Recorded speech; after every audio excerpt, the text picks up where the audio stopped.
Hello friends, मैं निशु एक बार फिर से आप सभी का मेरे चैनल निशु क्लासेस में स्वागत करती हूँ।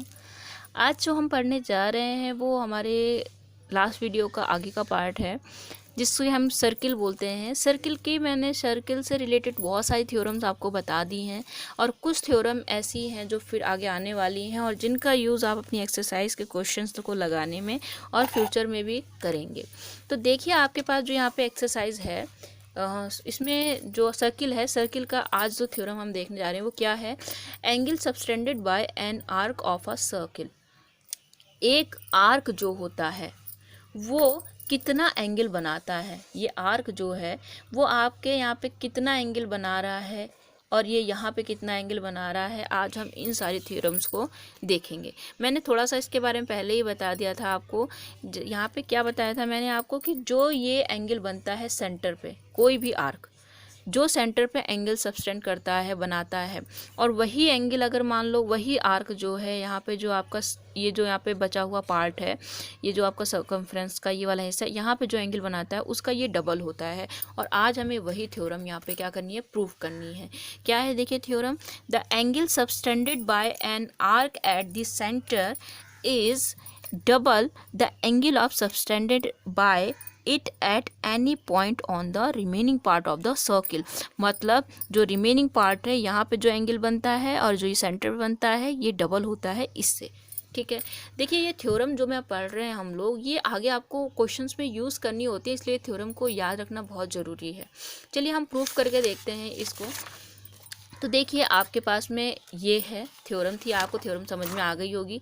अब इसी थ्योरम को हम यहाँ पे प्रूफ करते हैं। तो देखिए आपके पास में जो थ्योरम है, पहले आप गिवन क्या लिखना है वो लिखेंगे, प्रूफ क्या करना है मैंने यहाँ पे दोबारा लिख दिया है कि ये जो एंगल है आपके पास पी ओ क्यू, ये पी ओ क्यू जो एंगल है वो इस total angle P A Q का हाफ होगा, सॉरी डबल होगा। ये हमने यहाँ पे लिख दिया, ये हमें प्रूफ करना है। ठीक है, मैंने थोड़ा सा कंस्ट्रक्शन किया। इन्होंने क्या किया, केवल ये दो आर्क मिलाए थे, हमने इस ए और ओ को मिलाते हुए एक लाइन ऐसे ड्रॉ कर दी, ओ आर, एक ओ आर लाइन हमने ड्रॉ कर दी है। अच्छा, अब हम क्या काम करते हैं, देखिए सबसे पहले आप ध्यान से देखिए, आपने ट्रायंगल की प्रॉपर्टी छोटी क्लासेस में पढ़ी होंगी। उसमें क्या है, देखिए मैं यहाँ पे कुछ ध्यान से देखना। ये देखिए आपका एक ट्रायंगल है ए पी ओ, ये ट्रायंगल आप देख रहे हैं ए पी ओ। इस ओ पी ओ में देखिए तीन आपके पास में एंगल हैं। कौन कौन से एंगल हैं, 1 2 3। और यहाँ पे देखिए ये जो है ये एक्सटर्नल एंगल है। आपने पढ़ा होगा कि ये जो अंदर के दो इंटीरियर एंगल होते हैं, इनका जो सम होता है बाहर के एक्सटीरियर एंगल के सम के इक्वल होता है। ऐसे इन दोनों का सम इस बाहर वाले एंगल के इक्वल होता है। ये आपने पहले पढ़ा होगा छोटी क्लासेस में, और अगर नहीं भी पढ़ा है तो आप समझ लीजिए, ये जो दो इंटीरियर अपोजिट में दो इंटीरियर एंगल्स होते हैं, इनका सम इस एक्सटीरियर एंगल के इक्वल होता है। तो आज हम यही चीज़ यहाँ पे यूज़ करेंगे। देखिए यहाँ पे मैं यहाँ पे कुछ स्टार सा बनाया मैंने। ये जो क्रॉस का साइन है ये और प्लस ये इनका जो सम होगा वो इसके इक्वल होगा। मानते हैं आप, क्योंकि हमें पता है ये ऐसा होता है। अब एक और बात ध्यान दीजिए, ये ओ ए आपकी रेडियस है और आपकी पी ओ क्या है, ये भी रेडियस है। तो अगर आप इस ट्रायंगल पे ध्यान दें ए ओ पी, क्योंकि ये दो साइड इसकी इक्वल हो गई इसलिए आइसोसेलेस ट्रायंगल होगा। और अगर आइसोसेलेस ट्रायंगल होगा तो जाहिर सी बात है ये एंगल इसके इक्वल भी होगा।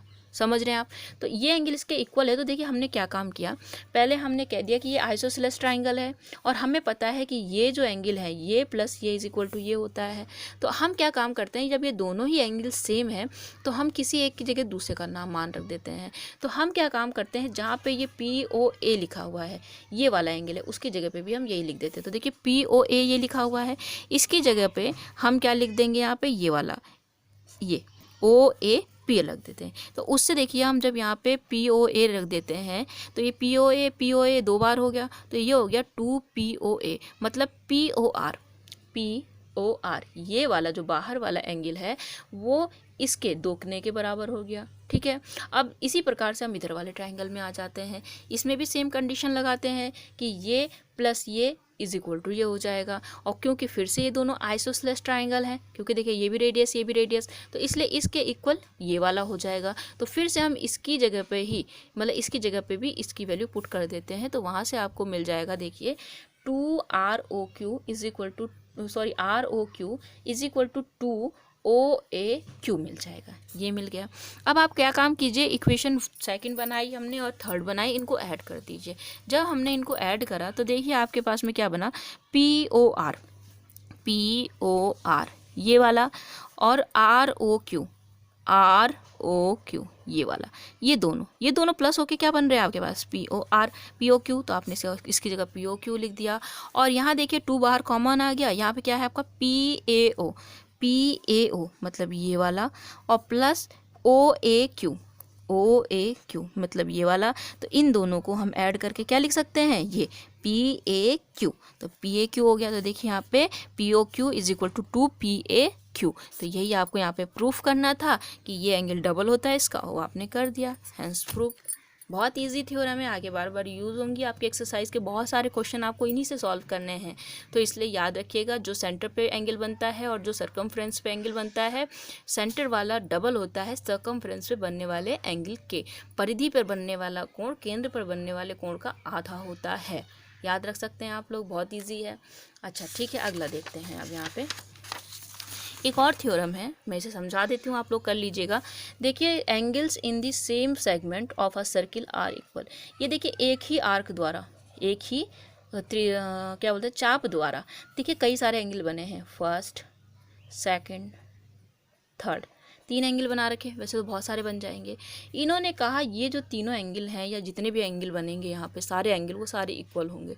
इसको कैसे प्रूफ करेंगे, देखिए हम थोड़ा सा कंस्ट्रक्शन करते हैं। इस आर्क से इस सेंटर को भी मिला लेते हैं, मिला लिया। अब हमने थोड़ी देर पहले एक थ्योरम पढ़ी कि जो सेंटर पे एंगल बनता है, इसको मैं 4 नाम दे रही हूँ थोड़ा सा कैलकुलेशन ईजी करने के लिए, वो इसका डबल होता है। तो हम यहाँ पे लिख सकते हैं angle 4 is equal to 2 angle 1 हो सकता है। फिर हमें पता है, यही थ्योरम बार बार यूज़ करते हैं, एंगल 4 जो है वो इक्वल हो जाएगा 2 एंगल 2। क्यों, क्योंकि ये भी सर्कमफ्रेंस पे बना है, ये सेंटर बना है। इस तरह से ये भी सर्कमफ्रेंस पे, ये सेंटर पे, तो एंगल 4 इज इक्वल टू क्या है, 2 एंगल 3।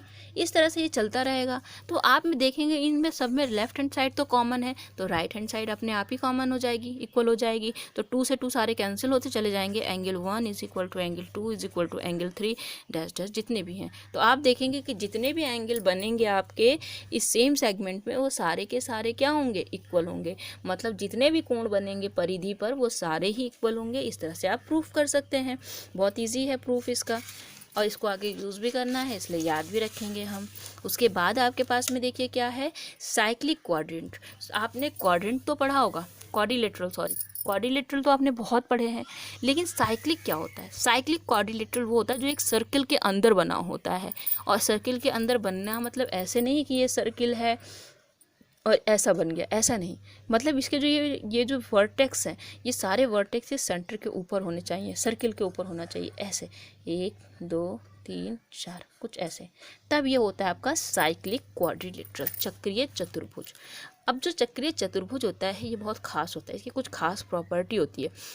वो प्रॉपर्टी क्या होती है कि इसके जो अपोजिट एंगल होते हैं, सामने के आमने सामने के एंगल, उनका जो सम होता है वो 180 होता है। और किसी क्वाड्रिलेटरल में हो ना हो ये कोई ज़रूरी नहीं, लेकिन अगर वो साइक्लिक है तो 100% ये प्रॉपर्टी आपको याद रखनी है कि ये और प्लस ये का सम 180 होगा।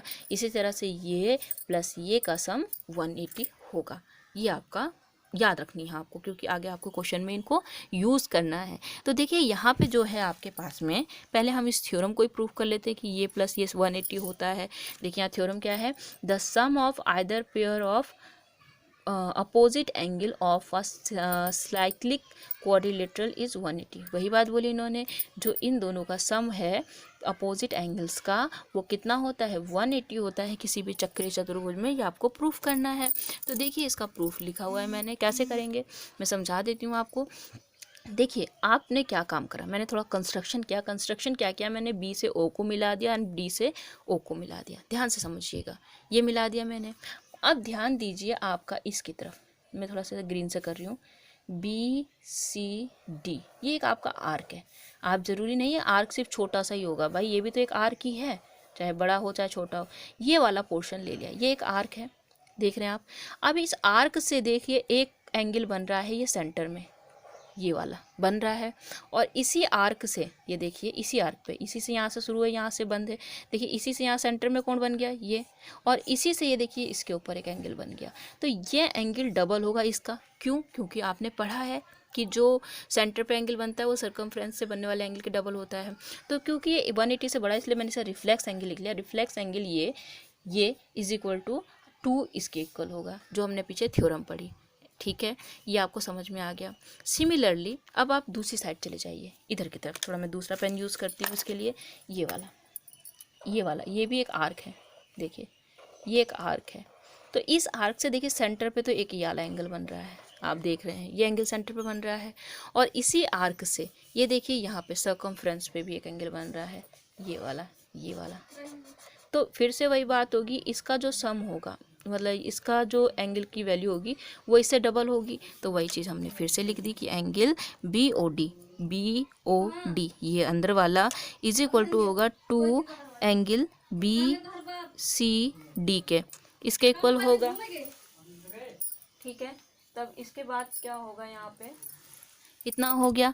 अब आप क्या काम करेंगे, इन दोनों इक्वेशन को हम ऐड कर देंगे। तो देखिए यहाँ से क्या हो जाएगा, ये एंगल प्लस ये एंगल एक तरफ हो जाएंगे और दूसरी तरफ हो जाएगा ये प्लस ये, इतना लिख दिया हमने। तो देखिए BOD रिफ्लेक्ट एंगल BOD ये लिख लिया आपने, प्लस एंगल BOD इधर वाला। तो इन दोनों का सम क्या होगा, एक पॉइंट पे कितने एंगल बनता है, वो 360। तो यहाँ 360 आ गया आपका। और दूसरी साइड देखिए आपके पास क्या है, इन दोनों में 2 कॉमन ले लिया आपने।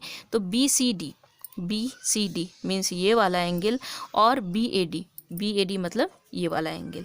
और इसमें जब 2 कॉमन ले लेंगे तो इतना आ जाएगा। अब ये जो 2 है हम इसको इधर लाके डिवाइड कर देंगे। तो कितना हो गया, यहाँ पे 180 आ गया। और देखिए BCD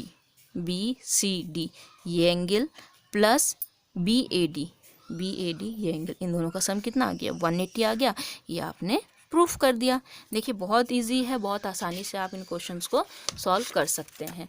अब इससे आपकी एक्सरसाइज का एक क्वेश्चन लिया है मैंने, बहुत इजी है, आप आसानी से समझ सकते हैं। उसके बाद हम नेक्स्ट वीडियो में देखेंगे। देखिए यहाँ पे ABCD 3 points are 3 points on a circle with centre O। आपके पास 3 पॉइंट है ABC, दिख रहे होंगे आपको। ये तीनों ही कहाँ पे है, सर्किल के ऊपर है, जिसका सेंटर क्या है, O है। सच दैट एंगल BOC देखिए ये वाला एंगल BOC ये 30 है, एंड एंगल AOB ये कितना है, 60 है। If D is a point, D एक ऐसा पॉइंट है on the circle other than the arc ABC, इस ABC के अलावा एक दूसरा पॉइंट D है जो इस सर्किल के ऊपर है। तो आपको निकालना है एंगल ADC ये वाला एंगल निकालना है। तो आप अगर ध्यान से थोड़ा सा देखिए, ध्यान दीजिए, ये एक आर्क है, दिख रहा होगा आपको, और ये जो एंगल बना है टोटल एंगल, ये एक सेंटर पे बना हुआ है। तो सेंटर पे बना हुआ एंगल कितना है, 60 प्लस 30 90 हो गया। और ये देखिए इसी आर्क से बना हुआ एंगल यहाँ सर्कमफ्रेंस पे है। तो आपको मैंने भी एक थ्योरम बताई थी क्या, कि सेंटर पे बनने वाला एंगल जो है इससे डबल होता है। तो इसका मतलब अगर ये 90 है तो 90 का हाफ कर दीजिए 45, मीन्स ये एंगल जो इन्होंने पूछा है वो कितना होगा, 45 डिग्री होगा। बस बहुत सीधा, ये बहुत इजी क्वेश्चन है। तो देखिए यहाँ पे बस आपको थ्योरम बतानी है कि ये थ्योरम के अकॉर्डिंग ऐसा होता है, और डायरेक्ट आपको बता देना है कि ये 90 इन दोनों का सम, इसलिए ये कितना होगा, 45 होगा। बहुत आसान है। तो इस तरह के आपके एक्सरसाइज में और भी बहुत सारे क्वेश्चन है, ट्राई कीजिएगा। उसके बाद में फिर हम कल मिलेंगे नेक्स्ट वीडियो के साथ। तब तक के लिए थैंक यू, और वीडियो को सब्सक्राइब करना ना भूलें। Thank you.